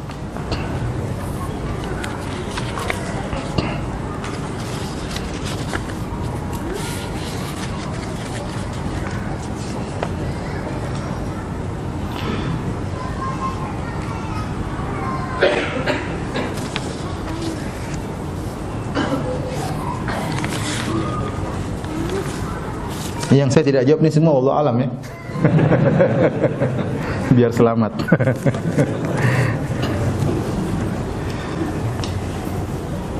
Ustaz, saya tidak ingin melihat orang tua saya merokok. Bagaimana cara saya bicara dengan orang tua saya agar jangan merokok lagi? Ya, nasihati dengan pelan-pelan ya. Ya. Orang tua itu harus dengan lembut ya. Nabi Ibrahim aja waktu menegur ayahnya sedang di puncak-puncak kemaksiatan berbuat syirik kepada Allah, Nabi Ibrahim mengatakan ya abati, wahai ayahanda. Kenapa? Dengan penuh kelembutan, ya abati, wahai ayahanda, wahai ayahanda. Dengan apa? Pak, enggak. Dia bilang apa? Wahai ayahanda, wahai ayahanda. Diulang-ulang. Sampai dia mengatakan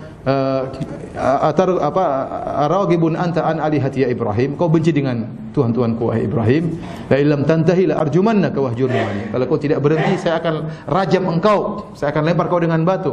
Pergilah, diusir oleh ayahnya. Kata Ibrahim, salamun alaik, kau tidak akan mendapatkan gangguan dariku. Dengan ucapan yang baik, Nabi Ibrahim meninggalkan ayahnya. Nah, maka Anda tegur orang tua dengan cara yang halus. Pak, ini rokok ini tidak boleh Pak. Mungkin dia bilang haram berat ya. Bilang apa? Nggak boleh ya. Kenapa nggak boleh? Karena mengandung penyakit Pak. Kata dokter begini. Tidak apa-apa, antum jelasin aja. Saya ini sayang sama Bapak ya. Terus gini dia bukan Pak, ini mubadir Pak. Kata Allah, innal mubadzirina kanu ikhwana syayatin. Sungguhnya orang-orang mubadzir temannya setan. Temannya siapa? Temannya setan Pak. Dengan lembut, dengan senyum-senyum. Mudah-mudahan sambil berdoa kepada Allah, mudah-mudahan orang tua apa? Berhenti. Orang tua itu subhanallah, meskipun mereka bermaksiat, mereka tetap sayang sama kita ya. Oleh karenanya kita bersabar tatkala mendakwahi orang yang sayang kepada kita, orang yang bakti jasanya sangat besar kepada kita. Bagaimana jika orang tua saya menyuruh saya untuk beli rokok? Nah, ini tadi. Apakah harus saya turuti? Ya, ada khilaf di kalangan para ulama. Paham tadi kan saya jelaskan kan? Ya. Karena sebagian kiai-kiai kita berfatwa rokok itu makruh. Ini kenyataan yang ada. Ya, rokok itu makruh. Nah, mungkin bapak kita berdalil dengan kiai terus merokok di hadapan orang banyak. Gimana? Sementara kita ini ente siapa itu kiai besar merokok? Ya susah. Jadi memang ya gimana? Sekarang boleh atau tidak? Ya, tadi saya katakan sebagian ulama mengatakan boleh. Tapi wallahu alam yang lebih kuat tidak boleh. Ya.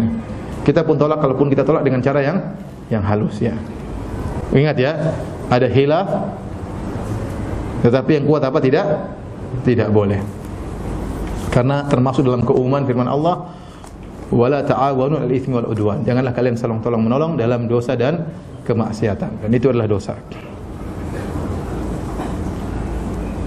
Tolong nasihati anak yang sudah SMA atau kuliah belum mau membantu ibunya, baik nyuci piring, baju dan yang lainnya. Ini anaknya berarti lagi ngaji di sini.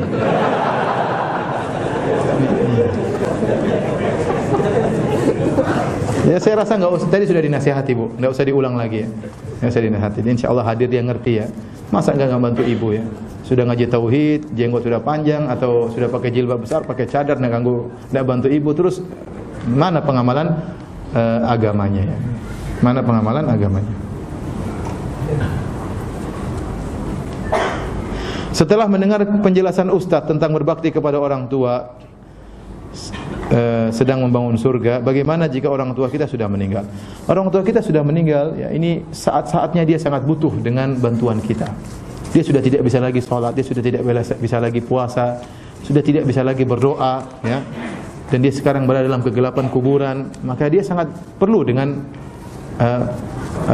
jasa kita. Maka banyak berbakti kepada mereka, justru di saat-saat mereka sudah meninggal dunia, ya. Sebagian orang berbakti tatkala orang tuanya masih hidup. Saya katakan setelah dia meninggal, orang tua meninggal itu saat-saatnya kita berbakti. Jangan lupa mendoakan mereka. Jangan lupa mendoakan mereka. Ya coba, mungkin dengan tetesan air mata kita, maka kuburannya dilapangkan oleh Allah Subhanahu wa taala. Mungkin orang tua kita bejat, mungkin diazab oleh Allah, azabnya diringankan gara-gara tangisan air mata kita. Oleh karenanya kita banyak mendoakan orang tua. Dan ingat, kalau kita beramal soleh, amalan kita insya Allah juga kepada orang tua. Ya. Makanya kita sendiri harus menjadi anak yang soleh. Kalau kita punya uang, kumpulkan orang miskin, kita beri makan kepada mereka. Ya, kita niatkan untuk orang tua kita. Dan ini ijma ulama sampai. Ijma ulama apa? Sampai. Antum beli nasi bungkus, lihat orang-orang miskin di jalan kasih, apa namanya? Atau antum pergi ke anak-anak yatim, beri bantuan kepada mereka, niatnya karena Allah. Enggak usah bilang-bilang sama petugasnya, ini saya niatkan buat orang tua saya. Enggak usah bilang. Ya, Allah Maha tahu, kita niatkan untuk kedua orang tua kita. Bangun malam berdoa kepada Allah. Setiap salat jangan lupa berdoa, Rabbighfirli wa liwalidayya warhamhuma rabbayani shaghira. Tatkala tasyahud akhir, ya, tatkala sujud kita doakan kedua orang tua kita karena mereka lagi saat-saatnya sangat membutuhkan doa kita. Makanya Rasulullah SAW mengatakan, "Idza mata ibnu Adam in qata amalu illa min thalath." Kalau anak Adam telah meninggal, terputus amalnya kecuali dari 3. Di antaranya waladun shalihun yad'u lahu, anak soleh yang mendoakan. Jangan sampai hari-hari lewat kita tidak mendoakan kedua orang tua kita, terutama tatkala mereka sudah meninggal dunia. Ustadz, bagaimana jika orang tua kandung dan mertua ingin tinggal di rumah kita, tapi rumah hanya bisa menerima satu orang saja? Mana yang kita dahulukan? Mohon solusinya. Kita dahulukan orang tua kandung kita. Kita dahulukan orang tua kandung kita. Sekali itu kita mencari rumah kontrakan buat orang mertua kita. Kalau bisa dua-duanya, alhamdulillah bagus. Tapi kalau tidak bisa, maka yang lebih utama adalah orang tua apa? Kandung kita. Kita harus mengerti bahwasanya orang tua kandung tidak bisa disamakan dan tidak boleh disamakan dengan mertua. Mertua tidak sama dengan orang tua kandung. Orang tua kandung yang telah mengandung kita. Makanya orang tua kandung yang mengandung kita. Kita pernah dalam perutnya selama 9 bulan. Dia waktu kita sudah berada dalam perutnya langsung sakit dan seterusnya bertambah rasa sakitnya. Kita tahu bagaimana istri kita waktu mengandung anak kita, setengah mati. Istri kita setengah mati, kita pun setengah mati ya. Pingin ini, pingin anu, antar ke rumah sakit, makan gak bisa sembarangan. Terkadang pingin yang aneh-aneh, ngidam ini, ngidam anu. Sampai ada yang orang jengkel bilang ngidam itu bid'ah, saking jengkelnya. Sampai ada yang bilang begitu. Padahal ngidam itu bukan bid'ah, yang namanya perubahan hormon dan macam-macamnya. Sampai ada yang berfatwa ngidam itu apa? Bid'ah. Bukan bid'ah. Terus nggak dituruti. Ya. Akhirnya timbul khurafat. Kalau tidak dituruti nanti anaknya lahir ngiler terus. Itu sudah salah, khurafat lagi. Itulah yang repot siapa? Yang repot istri kita, kita juga ikut repot. Itulah dulu kita ngerjain kedua orang tua kita waktu kita dalam kandungan. Sekarang dia ingin tinggal sama kita, Ada mertua ya orang tua kandung lebih dahulukan. Tetap kita berbuat baik kepada mertua. Kita kasih penjelasan kepada istri kita. Saya ingin kau juga berbakti kepada ibumu, kepada ayahmu. Kita bantu. Tapi sekarang rumah kita cuma bisa satu orang. Maka terpaksa ibu saya harus didahulukan, orang tua kandung saya harus didahulukan ya. Yang saya sering ingatkan tidak boleh menyamakan ibu kandung dengan ibu mertua, bapak kandung dengan bapak mertua tidak boleh disamakan ya. Kenapa? Karena kita dari tulang rusuk orang tua kita, dari darah daging orang tua kandung kita. Adapun mertua itu bukan orang tua kandung kita. Kata orang mertua bisa ditambah, ya tidak? Bahkan ini bukan menganjurkan, cuma saya mengatakan bisa ditambah ya. Yang parah sebagian orang mengganti mertuanya, bisa ada. Tapi orang tua nggak bisa, ya. Orang tua nggak bisa, tidak bisa ditambah. Kalau sudah meninggal sudah selesai.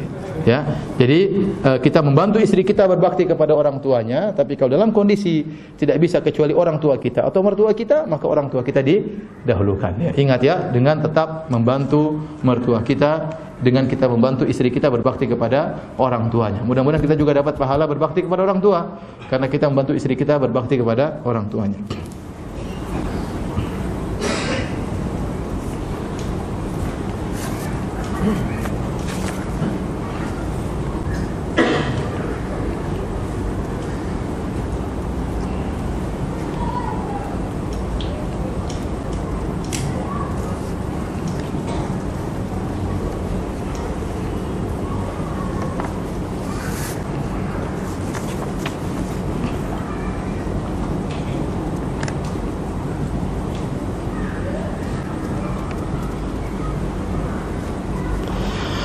Tadi disebutkan bahwa orang yang tidak menyekutukan Allah dengan suatu apapun akan mendapatkan ampunan Allah, atau Allah tidak akan menyiksanya di akhirat walaupun orang itu bergelimang dosa. Yang ingin saya tanyakan, bukankah berbuat dosa termasuk menyekutukan Allah dengan hawa nafsunya?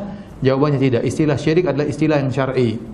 Ya, maksiat berbeda dengan kesyirikan. Kesyirikan lebih spesifik daripada maksiat ya. Maka kita harus bedakan. Dengan belajar kitab tauhid kita tahu mana maksiat, mana yang apa?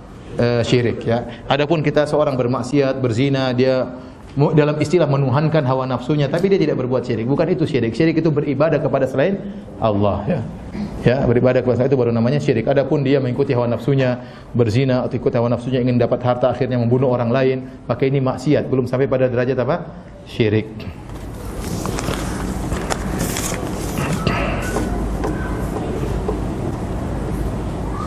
Ustaz, apa hukumnya wanita yang kawin lari sementara ayahnya masih ada dan tidak ridho? Jangan kawin lari ya.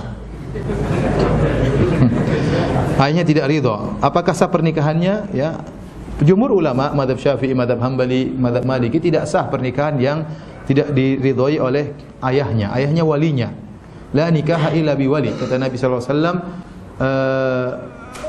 tidak ada pernikahan tanpa wali. Ayu mamra'atin nakahat bi ghairi idzni waliha fa nikahuha batil fa nikahuha batil fa nikahuha batil. Atau kama qala Nabi sallallahu alaihi wasallam, wanita mana saja yang menikah tanpa izin walinya maka nikahnya tidak sah, nikahnya batil, nikahnya apa? Batil. Makanya jumhur ulama berpendapat nikah wanita yang kawin lari tanpa izin suami, tanpa izin ayahnya, izin walinya, maka nikahnya tidak sah. Dan bagaimana cara tobatnya sementara dia sudah punya anak dari pernikahannya tersebut? Haruskah bercerai? Tidak harus bercerai. Datang kepada orang tua, ya. Kemudian minta maaf ya kepada orang tua. Ya, ini kalau apa namanya? Jadi anaknya tetap anak yang sah. Ini disebut oleh para ulama dengan nikah syubhat. Nikah syubhat itu nikah contohnya seperti ini. Nikah yang diantara syaratnya diperselisihkan oleh para ulama, seperti nikah tanpa wali. Bagaimana dengan hasil anaknya? Pendapat yang kuat, anaknya tetap anak yang resmi, anak yang sah. Ya, tapi pernikahannya bermasalah. Agar dia hilang dari permasalahan tersebut, dia nikah ulang. Caranya bagaimana? Tinggal datang dengan suaminya, pergi ke ayahnya, minta dinikahkan kembali. Nikahkan kembali. Kalau ternyata ayahnya sudah meninggal dunia, maka pergi ke walinya yang masih hidup. Walinya yang masih hidup, ya, mungkin omnya, ya, atau mungkin kakak laki-lakinya, tergantung. Dengan begitu dia akan hidup tentram. Kenapa? Untuk menghilangkan keraguan.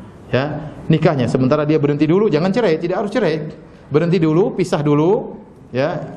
Kemudian dia mulai nikahnya lagi yang baru, entah dengan tidak harus ke KUA. Yang penting nikahnya apa? Sah. Ya, pergi ke ayahnya untuk minta maaf, kemudian agar ayahnya mengizinkan untuk pernikahan, maka nikah lagi kembali. Kalau ayahnya sudah meninggal dunia, maka pergi ke walinya yang masih hidup, ya. Wallahu taala alam bisawab. Demikian saja hadirin dan hadirat yang dirahmati Allah Subhanahu wa taala, ya. Kajian kita pada kesempatan malam hari ini, insyaallah kita akan mudah-mudahan dimudahkan oleh Allah kembali lagi di awal bulan Maret. Insyaallah tunggu aja pengumuman dari panitia. Kurang lebihnya saya mohon maaf. Subhanakallah bihamdik asyhadu an la ilaha illa anta astaghfiruka wa atubu ilaik. Assalamualaikum warahmatullahi wabarakatuh.